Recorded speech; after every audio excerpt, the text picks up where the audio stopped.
5 दिवसापूर्वी मला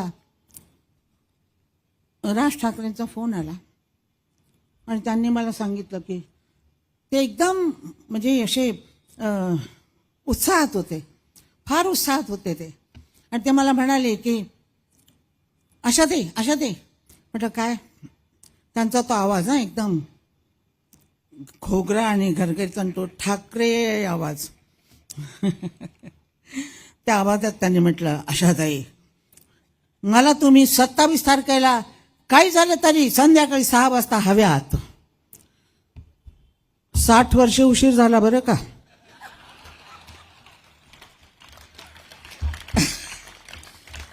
तर मग त्यांनी म्हटलं हो नाही हो ते काय ना मी काव्याचं हे करतोय तर त्यावेळेला तुम्ही गद्य काव्य तुम्हाला म्हणायचं आहे आणि तुम्ही जरूर यायला पाहिजे तिथं. तर बरं म्हटलं मी येते. मी आजारी होते तरी सुद्धा मी म्हटलं राजसाहेबांना नाही कसं म्हणायचं.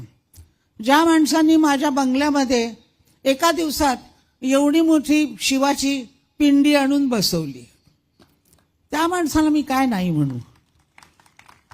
ज्या माणसांनी कुठं जेवण मिळत नसताना 15 मासे एवढे मोठे मोठे पॉपलेट माझ्याकडे पाठवून दिले त्याला मी काय नाही म्हणू. तो दोस्त आहे आणि दोस्ताला कोणी नाही म्हणतं का. नाही, तसे ते दोस्त आहेत माझे. त्यामुळं मी आज इथं आहे. माझी तब्येत बरी नाही आहे तरीसुद्धा मी आलेले आहे. आणि मला असं वाटतं की त्यांनी मला चुकून इथं बोलवलेलं असावं घाईघाईमध्ये. नमस्कार, जय हिंद, जय महाराष्ट्र, जय महाराष्ट्र.